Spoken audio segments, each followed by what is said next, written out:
मुंबई के पोश एरिया इलाके में एक नई हाईटेक बिल्डिंग बनी है, दी जीनत टावर। बिल्डिंग इतनी मॉडर्न है कि सब कुछ सेंसर और एआई से चलता है, लेकिन बिल्डिंग के फ्लोर नंबर 13 पर एक ऐसी चीज रहती है जो किसी भी टेक्नोलॉजी के बस में नहीं। ईशान, एक डिलीवरी बॉय जो रात की शिफ्ट करता है। रिया, बिल्डिंग की रेजिडेंट जो अपने फ्लैट में अकेली रहती है और भूत प्रेत की बातों पर यकीन नहीं रखती। और गार्ड काका, एक पुराना चौकीदार जो हमेशा खुद ही बड़बड़ाता रहता है। रात के 1:45 बज रहे थे। मुंबई की बारिश ने मौसम को ठंडा कर दिया था। ईशान अपनी बाइक स्टैंड पर खड़ी करके जीनत टावर के मेन एंट्रेंस पर पहुंचा। उसके हाथ में एक पुराना और भारी पार्सल था जिस पर कोई नाम नहीं लिखा था, सिर्फ फ्लोर नंबर 13 और फ्लैट नंबर 313 लिखा था। ईशान ने एंट्रेंस पर बैठे गार्ड से पूछा, काका, ये 13 फ्लोर का लिफ्ट कहाँ है? गार्ड काका ने अपनी धुंधली आंखों से ईशान को देखा और कपकपाती आवाज से बोला, बेटा, इस बिल्डिंग में 13 फ्लोर तो है ही नहीं। 12 के बाद सीधा 14 आता है। वापस चले जाओ तुम। ईशान ने अपना फोन चेक किया, पर काका, ऐप में तो साफ दिख रहा है और पैसे भी एडवांस मिल चुके हैं। मुझे ये डिलीवर करना ही होगा। ईशान ने लिफ्ट का बटन दबाया। लिफ्ट के पैनल पर सच में 13 नंबर का कोई बटन ही नहीं था।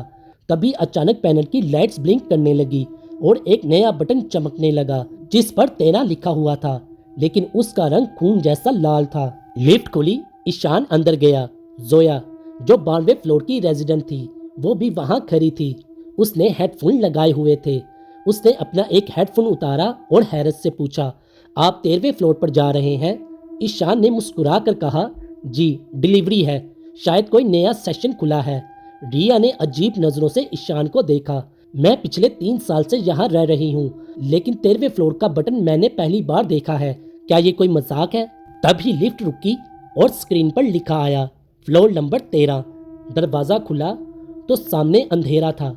सिर्फ एक लंबी कॉरिडोर दिख रही थी जहाँ की लाइट्स थरथरा रही थी और हवा में ऐसी स्मेल थी जैसे कोई पुरानी लाश सड़ रही हो। ईशान ने डरते हुए कहा, रिया मैम, मुझे डर लग रहा है, क्या आप मेरे साथ 2 मिनट खड़ी रहेंगी? रिया ने हिचकिचा कर कहा, ठीक है, पर जल्दी करो, वैसे भी मुझे ये कोई टेक्निकली ग्लिच लग रहा है। जैसे ही वो दोनों लिफ्ट से बाहर निकले, लिफ्ट का दरवाजा जोर से बंद हुआ और लिफ्ट तेजी से नीचे गिर गई। फिर उन्होंने देखा कि लिफ्ट के पैनल पर सारे फ्लोर्स नंबर गायब हो गए थे। सिर्फ एक ही वर्ड लिखा आ रहा था, बली। वो दोनों उस लंबी कॉरिडोर में चलने लगे। हर कदम पर ऐसा लग रहा था कि दीवारों के अंदर से रोने की आवाजें आ रही हैं। ईशान, वो देखो, रिया ने उंगली से इशारा किया। कॉरिडोर के आखिर में फ्लैट 313 का दरवाजा थोड़ा सा खुला था और अंदर से मध्यम पीली रोशनी बाहर आ रही थी। ईशान ने दरवाजे को धक्का दिया और कहा, हेलो, कोई है? आपका पार्सल आया है। अंदर कोई नहीं था। घर पूरा मॉडर्न था, लेकिन हर चीज पर धूल मिट्टी जमी हुई थी। डाइनिंग टेबल पर 2 प्लेट्स सजी थी जिनमें खाना सड़ चुका था और उस पर कीड़े चल रहे थे। अचानक घर का स्मार्ट स्पीकर खुद ब खुद ऑन हो गया। वेलकम होम ईशान, हम तुम्हारा ही इंतजार कर रहे थे। स्पीकर से एक ऐसी भयानक भारी मर्दाना आवाज निकली जो बिल्कुल इंसानी नहीं लग रही थी। रिया चीखी, ईशान, भागो यहाँ से। लेकिन जैसे ही वो मुड़े, दरवाजे पर वही गार्ड काका खड़ा था, लेकिन उसका सर 180 डिग्री मुड़ा हुआ था और उसकी आंखें बिल्कुल सफेद थीं और मुंह से काले रंग का खून निकल रहा था। गार्ड काका ने कहा, पार्सल तो खोल लो बेटा। ईशान के हाथ कांप रहे थे। गार्ड काका, जो अब बिल्कुल भी इंसान नहीं लग रहे थे, उनकी सफेद आंखें ईशान को घूर रही थी। उनका सर अभी भी उल्टा था और उनके होंठों पर एक ऐसी मुस्कुराहट थी जो किसी शैतान की ही हो सकती है। खोलो ईशान, ये तुम्हारा ही तो है। गार्ड काका की आवाज अब हवा की सरसराहट जैसी लग रही थी। रिया ने चिल्लाते हुए कहा, नहीं ईशान, मत खोलना, इसमें से कुछ अजीब सी आवाजें आ रही हैं। लेकिन ईशान जैसे किसी नशे में था। उसके हाथ खुद ब खुद पार्सल की टेप खरीदने लगे। जैसे ही उसने कार्डबोर्ड का डब्बा खोला, अंदर से एक पुरानी गली सड़ी इंसानी चमड़ी का मास्क निकला। लेकिन वो सिर्फ मास्क नहीं था, वो चेहरा बिल्कुल ईशान जैसा दिख रहा था। ये क्या है? ईशान की चीख निकल गई। फिर अचानक डब्बा खून से भर गया और उसमें से एक काला साया निकलकर पूरे कमरे में फैल गया। घर की स्मार्ट लाइट्स लाल रंग में बदल गई और स्पीकर से चिल्लाने की आवाजें आने लगी, ईशान भागो।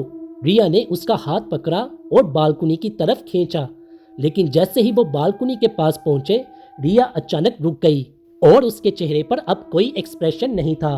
उसने ईशान का हाथ इतनी जोर से पकड़ा कि ईशान की हड्डी चटकने लगी। रिया, क्या कर रही हो? छोड़ो मुझे, ईशान दर्द से चिल्लाया। रिया ने धीरे से अपना सर घुमाकर ईशान की तरफ देखा तो उसका एक कान बह रहा था और उसमें से काले रंग के कीड़े निकल रहे थे। तुम्हें क्या लगा ईशान कि मैं यहाँ सिर्फ एक रेजिडेंट हूँ? रिया की आवाज़ अब 2-3 लोगों की मिक्स आवाज़ें लग रही थी। मैं वही हूँ जिसने ये ऑर्डर किया था। इस 13वें फ्लोर को एक नए जिस्म की ज़रूरत थी और तुम्हारा जिस्म बिल्कुल परफेक्ट है। तभी कमरे की दीवारों से पुराने ज़माने के लोग निकलने लगे। वो सब वही लोग थे जो इस बिल्डिंग के बनने के वक्त गायब हो चुके थे। किसी का हाथ नहीं था और किसी की आंखें सिली हुई थी। सुनो, तभी एक फटफटाती हुई आवाज़ आई। ईशान ने देखा कि पार्सल के अंदर से अब वो चेहरा बोल रहा था। उसने कहा, ईशान, अगर तुम ये मास्क नहीं पहनोगे तो ये लोग तुम्हारी रूह को इस बिल्डिंग की बुनियाद में हमेशा के लिए कैद कर देंगे। इस फ्लोर से निकलने का बस एक यही रास्ता है। दूसरी तरफ गार्ड काका धीरे धीरे आ रहे थे। उनके हाथ में एक पुराना खंजर था। फिर अचानक बली बली बली, पूरा कमरा इस अल्फाज से गूंज उठा। ईशान के पास सिर्फ 2 ही रास्ते थे, या तो वो मास्क पहनकर खुद शैतान बन जाए या फिर 13वें फ्लोर की बालकनी से नीचे कूद जाए। ईशान की सांसें फूल रही थी और रिया का चेहरा अब बिल्कुल बदल चुका था। उसकी आंखें काली पड़ गई थीं और वो किसी मौत के फरिश्ते की तरह उसकी तरफ बढ़ रही थी। गार्ड काका ने अपना खंजर हवा में लहराया और कहने लगा, बली बली बली।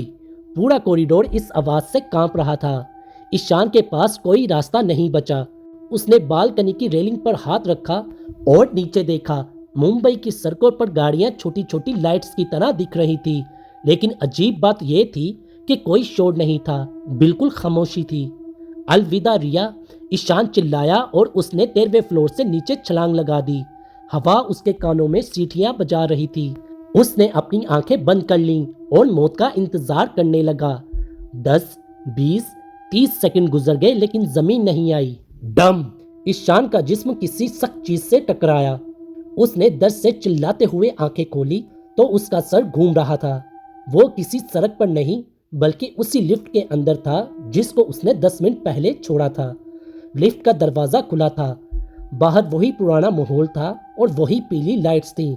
ईशान ने हाँफते हुए अपने जिस्म को देखा। ना तो कोई हड्डी टूटी थी और ना ही कहीं से खून निकल रहा था, लेकिन उसके हाथ में अभी भी वो भारी पार्सल था। ये क्या हो रहा है? ईशान ने डर के मारे चिल्लाना चाहा, लेकिन उसकी आवाज़ अब हल्की हो चुकी थी। तभी लिफ्ट के स्पीकर से आवाज़ आई, आपका स्वागत है ईशान, आपने लेवल 1 पार कर लिया है। ईशान लिफ्ट से बाहर निकला और उसने सोचा कि वो शायद बच गया है, लेकिन जैसे ही वो आगे बढ़ा उसके कदम जम गए। सामने वही एंट्रेंस थी और वही गार्ड काका बैठे थे, लेकिन इस बार उनके हाथ में लालटेन नहीं बल्कि एक पुराना आईपैड था। काका मुझे बचाइए, 13वें फ्लोर पर कुछ है। ईशान उनकी तरफ बढ़ा। गार्ड काका ने सर उठाया।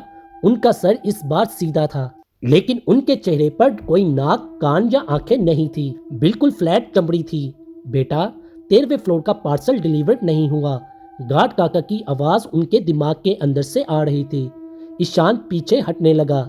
उसने अपना फ़ोन निकाला जिस पर लिखा आ रहा था, delivery status failed, attempt to starting. तभी अचानक ईशान ने देखा कि बिल्डिंग के कांच में से उसका अपना अक्स दिख रहा है, लेकिन उसका अक्स उसके साथ मूव नहीं कर रहा। उसका अक्स उसकी तरफ देखकर मुस्कुरा रहा था और उसके हाथ में वही मास्क था जो ईशान ने पार्सल में देखा था। तुम नहीं जा सकते ईशान, उसके अक्स ने कहा। जब तक तुम ये पार्सल सही हाथ में नहीं देते तब तक तुम इस वक्त में कैद रहोगे। तभी लिफ्ट का दरवाजा फिर से खुला। टिंग! अंदर से रिया निकली, लेकिन इस बार रिया ने डिलीवरी बॉय की यूनिफॉर्म पहनी हुई थी और उसके हाथ में वही पार्सल था जो ईशान के पास था। रिया ने ईशान को देखा और बोली, भैया, ये 13वें फ्लोर का लिफ्ट कहाँ है? मुझे ये पार्सल डिलीवर करना है। ईशान को समझ आ गया वो एक लूप में फंस चुका है जहां हर बार किरदार बदल जाता है लेकिन मौत वही रहती है। ईशान ने रिया को देखा। वही रिया जो अब डिलीवरी बॉय बन चुकी थी। वो बिल्कुल वैसे ही सवाल पूछ रही थी जैसे ईशान ने कुछ देर पहले गार्ड काका से पूछे थे। रिया रुक जाओ, ऊपर मत जाना। ईशान उसकी तरफ भागा और उसका हाथ पकड़ लिया, लेकिन जैसे ही उसने रिया का हाथ छुआ उसे एक जोरदार झटका लगा। रिया का जिस्म बर्फ की तरह ठंडा था। रिया ने हैरत से ईशान को देखा और पूछा, भैया आप कौन हो और मेरा हाथ क्यों पकड़ रहे हो? छोड़िए मुझे, मेरा ऑर्डर लेट हो रहा है, रिया ने चिड़चिड़ा कर कहा। तभी ईशान ने नीचे देखा। उसके अपने पाँव के नीचे कोई साया नहीं था। उसने पास लगे आईने की तरफ देखा जिसमें रिया तो दिख रही थी, लेकिन ईशान की जगह सिर्फ एक धुंधला धुआं था। नहीं, ये नहीं हो सकता, ईशान हड़बड़ाया। उसने अपना फोन निकाला जिसमें बैटरी 1% थी, लेकिन स्क्रीन पर अब वही पुरानी डेट दिख रही थी, 14 अगस्त 2024। ये तो 2 साल पुरानी तारीख है। ईशान की रूह कांप गई। अचानक गार्ड काका उसके करीब आए। इस बार उनकी आवाज़ गुस्से वाली थी। कितनी बार कूदेगा ईशान? हर बार तुम बालकनी से गिरते हो और हर बार तुम सोचते हो कि तुम बच गए, लेकिन तुम तो उस दिन ही मर गए थे जब तुमने पहली बार 13वें फ्लोर का दरवाजा खोला था। फिर ईशान को धुंधली यादें आने लगी। एक भयानक बारिश वाली रात, एक नया डिलीवरी ऑर्डर और 13वें फ्लोर पर लिफ्ट का गिर जाना। ये बिल्डिंग कोई पोश अपार्टमेंट नहीं है ईशान, गार्ड काका ने आगे बढ़ते हुए कहा। ये काली जहन्नुम का एक हिस्सा है। यहाँ वो लोग आते हैं जो अपनी मौत को कबूल नहीं करते। तुम एक भटकती हुई रूह हो जो इस लूप में कैद हो चुकी है। दूसरी तरफ रिया लिफ्ट में चली गई। डिंग, लिफ्ट का दरवाजा बंद हुआ और लाल लाइट्स फिर से चमकने लगी। अगर मैं मर चुका हूँ तो ये पार्सल क्या है? ईशान ने गुस्से और खौफ से डब्बा जमीन पर फेंक दिया। डब्बा फट गया। इस बार उसके अंदर से कोई मास्क नहीं निकला, बल्कि उसके अंदर से ईशान की मौत का सर्टिफिकेट था और साथ में एक पुरानी अखबार थी जिसकी हेडलाइन पर लिखा था, जीनत टावर में लिफ्ट गिरने से डिलीवरी बॉय की मौत, लाश 3 दिन बाद 13वें फ्लोर के मलबे से मिली। नहीं, ये झूठ है, ईशान चिल्लाया। तभी बिल्डिंग की दीवारों से खून निकलने लगा। वो पोस्ट लॉबी अब बदलकर एक पुरानी जली हुई जगह बन चुकी थी। रिया जो अभी लिफ्ट में गई थी, उसकी चीख ऊपर से सुनाई दी, बचाओ ईशान भैया बचाओ। गार्ड काका ने हंसते हुए कहा, हर बार एक नया शिकार आता है और हर बार तुम उसे बचाने की कोशिश करते हो। यही तुम्हारी सजा है। तुम हर बार अपनी मौत देखोगे और हर बार किसी और को मरता हुआ भी देखोगे। फिर अचानक वही काला साया जो पहले पार्सल से निकला था ईशान के सामने खड़ा हो गया। उसके कोई पर नहीं थे, लेकिन उसकी मौजूदगी से पूरा कमरा ठंडा हो गया। साय ने ईशान के कान में सरसराहट की, ईशान, अगर तुम इस लूप से निकलना चाहते हो तो तुम्हें एक काम करना होगा। रिया की जगह तुम्हें खुद को हमेशा के लिए इस 13वें फ्लोर की दीवारों में चुनवा देना होगा। या तो तुम तड़पते रहो या फिर हमेशा के लिए खामोश हो जाओ। फिर ईशान ने देखा कि लिफ्ट वापस नीचे आ रही है।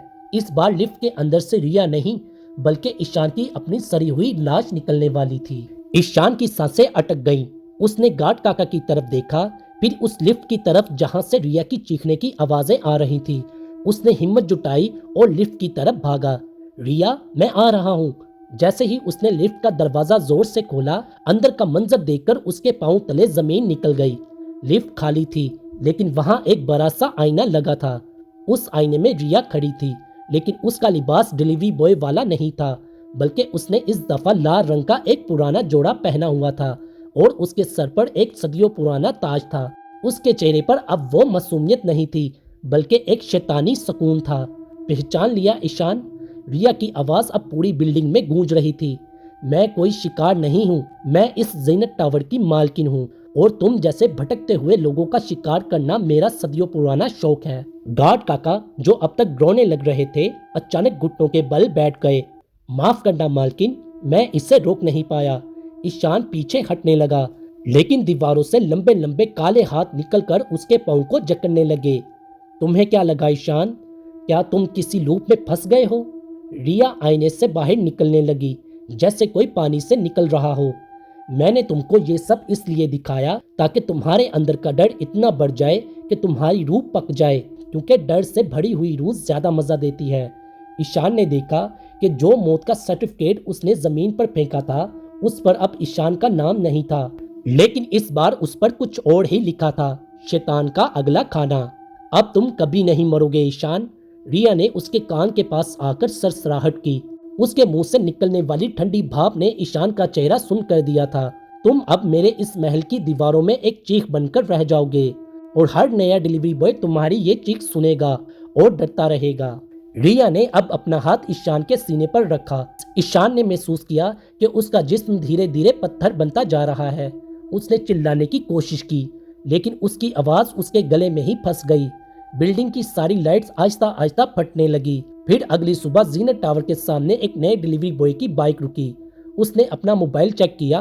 Floor number 13, flat 303। अजीब बात है, गार्ड तो कह रहा था कि यहाँ 13वां फ्लोर तो है ही नहीं। जैसे ही वो लिफ्ट में दाखिल हुआ, उसे दीवारों के पीछे से एक दबी हुई चीख सुनाई दी। उसने इग्नोर किया और 13 का बटन दबा दिया, जो खून की तरह लाल और चमक रहा था।